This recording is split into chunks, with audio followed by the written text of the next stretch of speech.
Governor Pritzker proposes a budget that would raise a new more than $1 billion a year, and reactions are predictable. We'll talk about it next on Capitol View.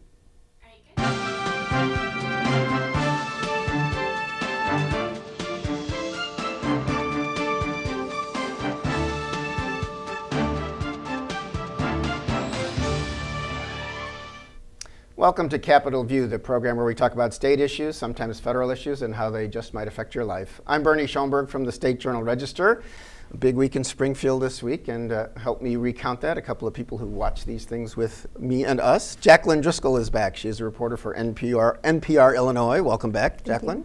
And Dave Dahl, reporter for WTAX Radio in Springfield and stations beyond that get his fine news. Thank you. Welcome. So, the governor gave his first combined State of the State and budget address.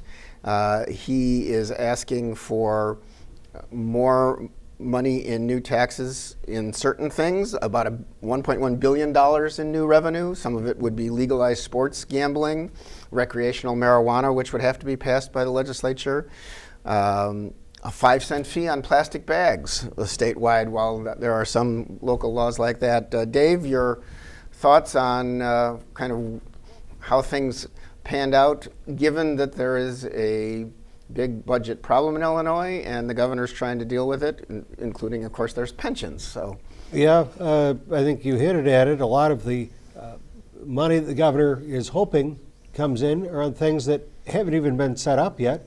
The marijuana bill has been talked all around the state. They haven't run that through yet. And the sports betting, there's not a bill for that, and that sure won't come easily. Or maybe it will if it's like that minimum wage thing that somehow was signed into law on, as the governor corrected somebody, not less than a month, 33 days after being sworn in. Mm-hmm. So things are going to be busy if it turns out how the governor wants, plus the pension maneuvering. That's not going to be popular with everybody, but It's a way to find close to $1 billion that they would not be putting into pensions this year. Right, and pension maneuvering, of course, we have a long-term pension plan, and one of the things, there's kind of a 5-prong plan from the Pritzker administration, but one of those things, there's something called the ramp, where the state pays a certain amount every year to try to get up to 90% funding of the pension systems by 2045. They want to extend that 7 years. That would save, I guess, nearly $900 million that they wouldn't have to put into the system next year. You know, they still have to put some billions in. But Republicans were saying you're just kicking the can down the road if you extend that 7 years. Jaclyn, what kind of general reactions on both sides to this? Well, I spoke with Representative David McSweeney, who is very conservative. He really doesn't like taxes. He lets you know that, yes. Did not, his exact words were, "This budget is a joke." He reiterated that this delaying the pension payments is what got us into the fiscal mess that we're currently in now, as we have delayed fiscal or pension payments in the past. But then there, when we spoke with Senator Brady, the leader in the Senate, as well as Jim Durkin. Right, the two Republican leaders. The two Republican leaders, sorry, and they seemed like the speech was well received, honestly. I mean, they didn't agree with everything. They weren't going to. Definitely said they were, Durkin said he would never vote for recreational marijuana. He's not going to approve of the graduated income tax proposal that Pritzker also puts a lot of stake in. Right. But they did seem that at least there was some bipartisanship. And you were there. They mentioned the leaders meeting prior to the budget address, which seemed a little, I mean, I haven't been here that long, but I know that Governor Rauner did not do that. There was a period of time during Governor Rauner's 4 years, and of course there was a 2-year budget impasse, but there was a time that there was more than a year that went by in real time where Governor Rauner and the 4 leaders of the legislature were not together in the same room, because for a while Madigan wouldn't go because it wasn't productive, or Rauner wouldn't go because he gave up on everything. And of course, he was also running ads during a lot of that Mike Madigan is corrupt, which makes it a little more difficult. But yes, both of the Republican leaders told reporters after the speech, we met with the governor this morning. Mm-hmm. Durkin said it looks like he's listening to us on certain matters. At least he's open-minded. And of course, we should remind folks that when the governor proposes a budget, that's just the beginning. That's his plan, his team's plan. It all has to go through the legislature before it gets enacted. So, Dave, well, there was also some talk during the speech the governor harked back to the Great Depression, and a governor of Illinois named Henry Horner, who was the governor during the Great Depression when, I guess there was 50% unemployment and all of these terrible problems. And Governor Pritzker talked about the positive attitude that he kept, the good outlook for the state. We know that Henry Horner is also famous for imposing the first sales tax on Illinois. So in the middle of all of this difficulty in the 1930s, he found a way to get more money for the state. So I guess it was interesting that he used that message. Definitely, and not only putting in the first sales tax, but shortly after increasing that sales tax. So he generated new revenue and new taxes, and that's what some Republicans are saying they're seeing Governor Pritzker do. So interesting. And he was the first Jewish governor of Illinois. Governor Horner was. And I learned from your article that Governor Pritzker is also Jewish. I didn't know that. He's our third. There was Samuel Shapiro in between. I guess there's some other connections there, but yeah, that was an odd comparison that he chose to use. Yeah.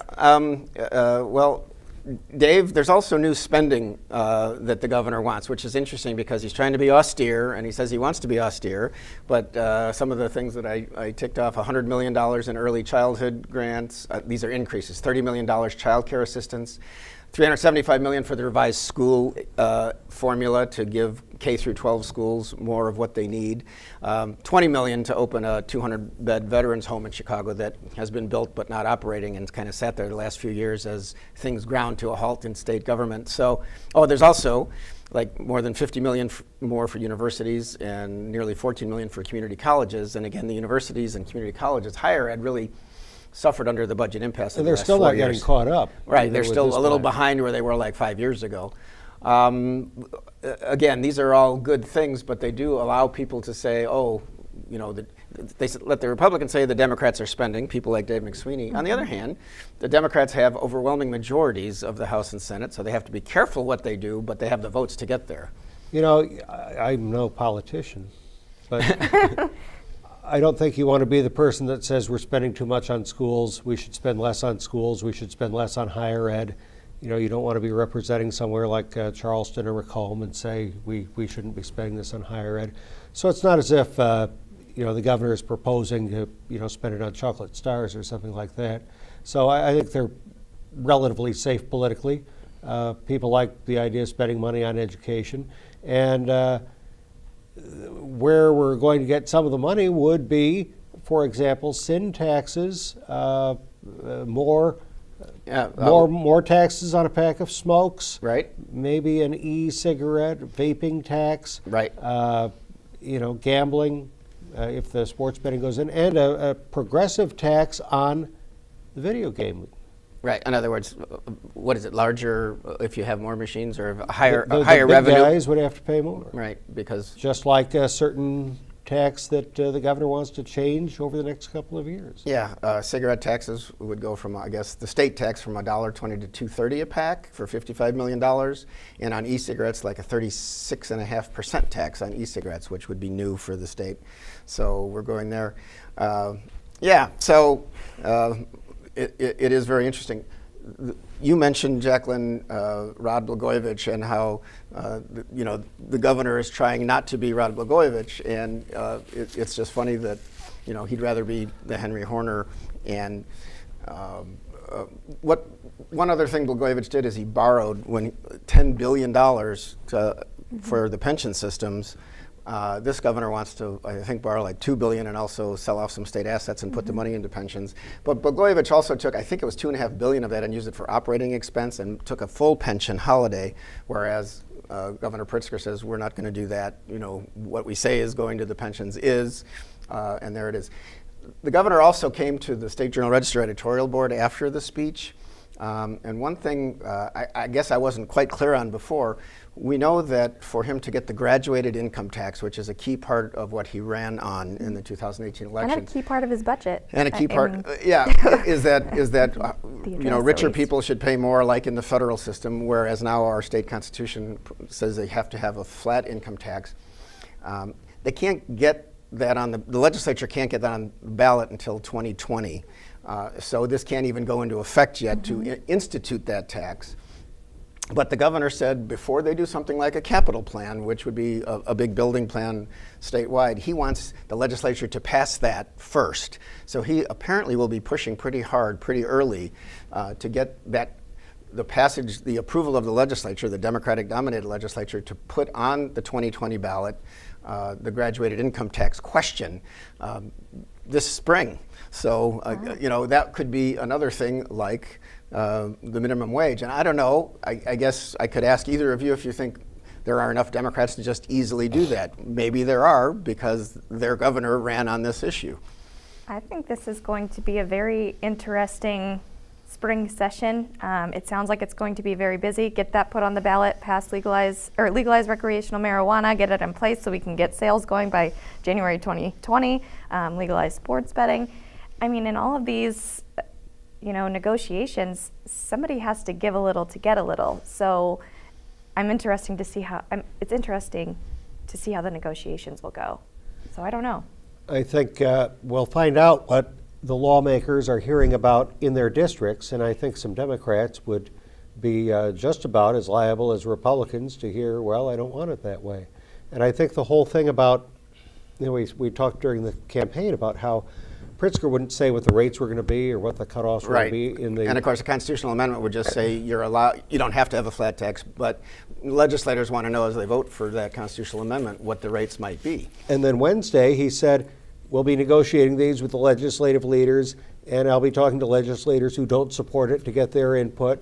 And what I think everybody's fear is, well, it's only going to be the rich guys who pay more. And wait a second, how did two or all three of us at this table become rich guys? We're going to pay more too. I think that's the fear that a lot of people have when they realize that Pritzker isn't giving concrete answers, maybe because they're not answerable yet, but I don't sense there's the buy-in on a graduated income tax that there was on minimum wage. You've got to remember the minimum wage was vetoed by the last governor.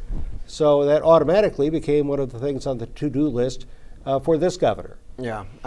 One other thing just about in the budget address, the governor did try to show, even though Democrats have a big majority, that he's reaching out, and he pointed out that Sue Rezin, who is a Republican state senator from Morris, had stopped by the office. I don't think she knew he was going to say this, and they had a 20-minute conversation. She told me it was 20 minutes, and a very good conversation. And he went on and on about, I learned about her family, and she's a mother of 4, and she did all this volunteer work for Make-A-Wish Foundation, and what a great person. It's just good for all of us to get to know people as people. I asked her afterwards if she felt odd that he was using her as this example in a speech, because you can say maybe that's, and she was fine with it. She said it's good for people to work together. He's the governor. It's always good to get things done for the district. I also talked to Todd Meisch, who is the head of the Illinois Chamber of Commerce, afterwards, and he says that the chamber has lines of communication with the Pritzker administration, so they're at least talking. He said he was glad the governor mentioned a capital plan, because there hasn't been a big one in Illinois in 10 years. But he also said he wished there were more detail, at least an outline, what kind of tax or fee, maybe a gasoline tax, whatever it's going to be, the governor wants to raise for that, because the longer you wait to pass a capital plan, he doesn't want to miss the beginning of the construction season this summer. So I asked Governor Pritzker about that at our editorial board, and he's like, he's complaining, if we do it in March or April, it will still be okay, we'll make the construction season. So he was kind of joking about that. But it shows that there's a willingness to work together. And even Todd Meisch, who said he was much more in line as the business community representative with Governor Rauner, said, there was just this pitched battle in the legislature for the last 4 years that allowed very little to happen on big things like a capital plan. Well, somebody who was mentioned on this program, Representative McSweeney, who is against all these things that Governor Pritzker wants to do, he turned out to be a strong voice against Governor Rauner. I don't think very many people out there are saying that they wish Bruce Rauner specifically were still governor. Yeah, well, that was part of that was on social issues, that Rauner came off the conservative but you base. You didn't hear Meisch say that, or no. You didn't say he did. No, that is correct. So. We were talking just before the show started, Jaclyn. It seems like weeks ago, but it was only one day before the budget address that the governor signed the minimum wage bill. So this was Democrats say a major victory for working people and working families and those in the middle class. The governor had an event at the mansion. Republicans and some in the business community say, you're going to put people out of work and stop people from getting jobs. But the governor did get his legislative victory from his Democratic legislature. The minimum wage in Illinois will go from the current $8.25 to $9.25 on January 1st, and it'll ratchet up by 2025 to $15. Now, what's interesting is Cook County already has $11, and Chicago already has $12. So, the rest of the state is basically the state standard. So there'll be a bigger hit downstate, and there were groups like Illinois Retail Merchants Association representing, retailers saying there should be different amounts in different parts of the state. But boy, the governor said if you're working for, you shouldn't depend where you live, what you make. So it was a big show. It alienated some Republicans and some business interests, but there you go. Yeah, we definitely heard throughout the debates, we heard Republicans expressing that similar sentiment, that they wanted that regionalized approach. People working downstate don't have the same cost of living that people in Chicago do. So businesses downstate shouldn't have to suffer as much. They shouldn't have to pay them that full $15. But again, Pritzker, we heard him as soon as the Senate passed it out. He said there's going to be no change to this bill. We're going to get it passed in the House. It's going to stay the same, and it's my legislative victory. Not a month after he was inaugurated. 33 days. So Right. 33 days. Yeah, and of course, at the inauguration, he talked a lot about I'm going to work with everybody, just like he did with the reach out to Republicans at the budget address, which some people, like you said, the leaders were at least receptive to it.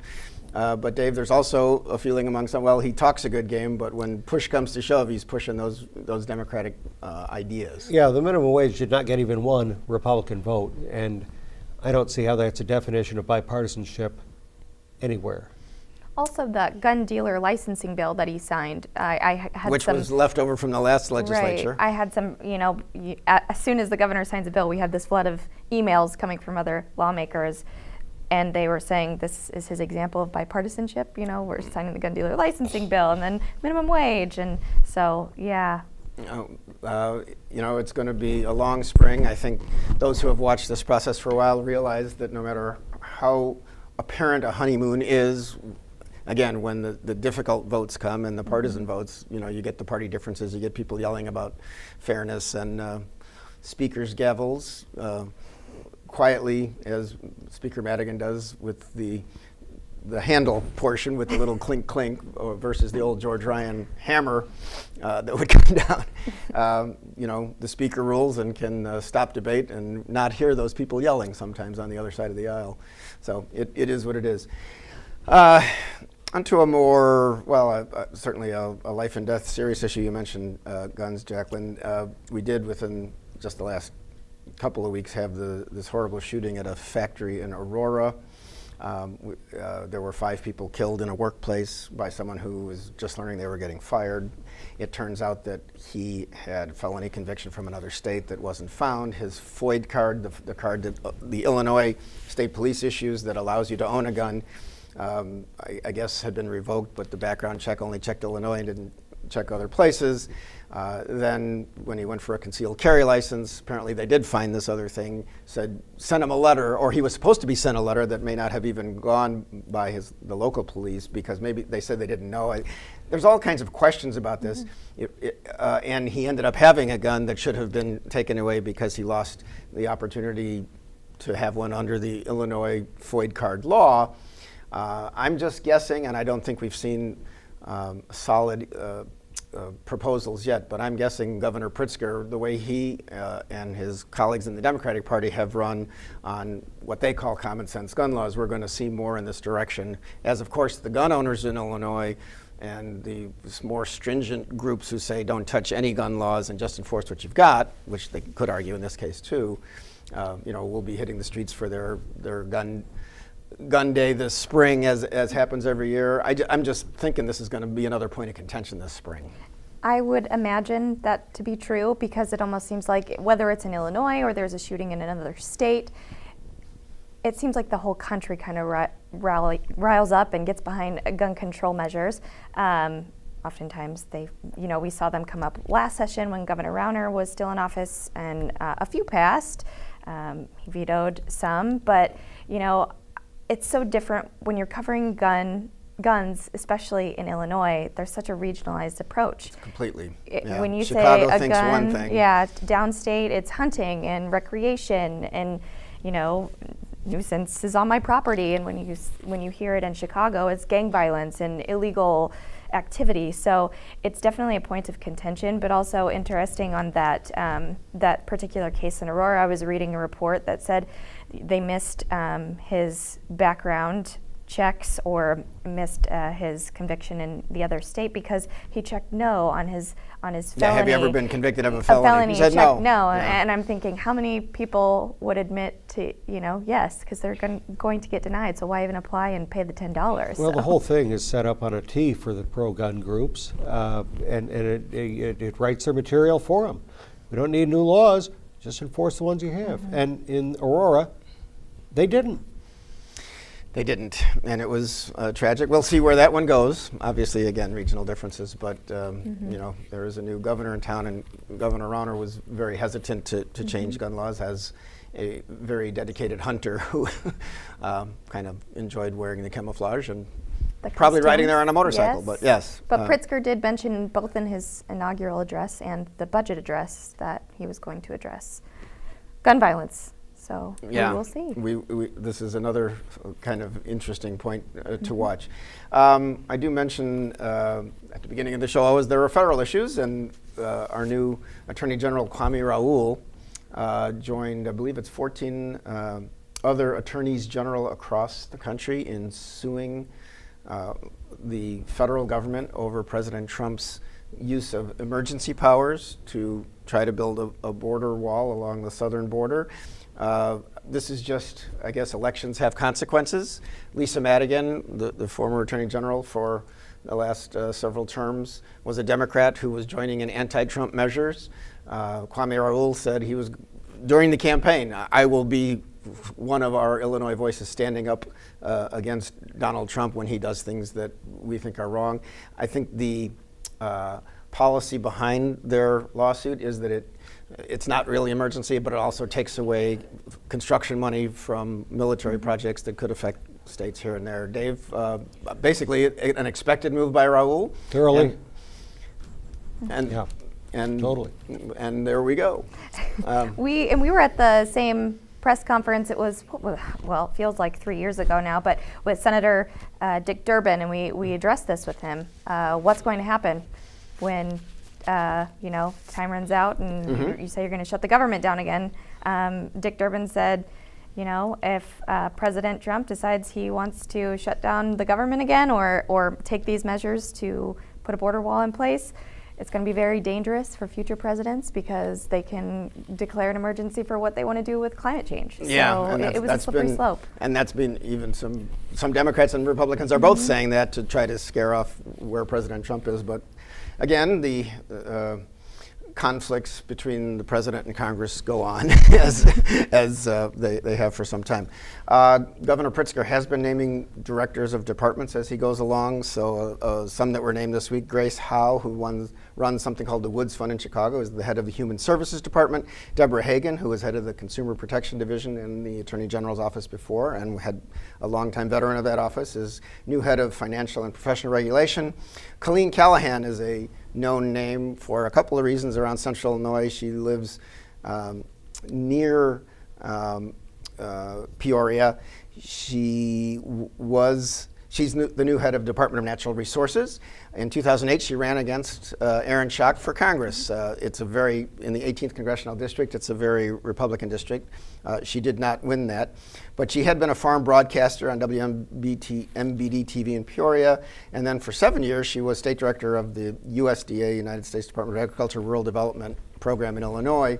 So she's well known. She's also a cousin of Sherry Bustos, who is a member of Congress, 17th Congressional District, and a niece of Sherry's late father, Gene Callahan of Springfield. So it's Dave, do you cover the Callahan race versus Schock? I did, and Colleen's a former coworker of mine from WMBD. Oh, I didn't know you were there. I was there. I knew you were in Peoria, but I didn't know I was there for a long time, and Colleen was there even longer. So I'll I'll have a friend of the administration. Well, she's moved on forward, and whereas Aaron Schock got a bit of a legal setback this week, we might recall that I think it was in 2015 he stepped down from Congress after there were allegations and charges that he had misused some funds in the account that he has for office expenses and things like that. He has been fighting those charges. He went to the U.S. Supreme Court to try to get those charges thrown out, saying that prosecutors can't somehow enforce House rules. It's like a pretrial appeal. Yeah, but the U.S. Supreme Court said no. Let the local courts decide. So there we go, and it will go back to that area.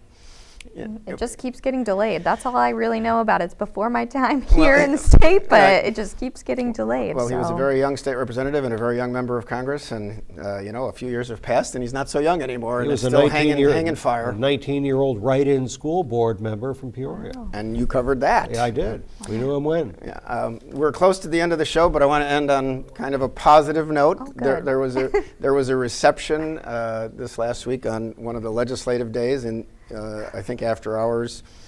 Pipe Trades had a reception in one of the downtown Springfield hotels. Mike Murphy is a freshman state representative from Springfield. He ended up choking on a piece of beef or something that he was eating in a sandwich. Nobody was answering what was the silent call. He saw State Senator Michael Hastings of Tinley Park, a Democrat, come in the door. Michael Hastings played football for the Army team at West Point and is also a former Army captain.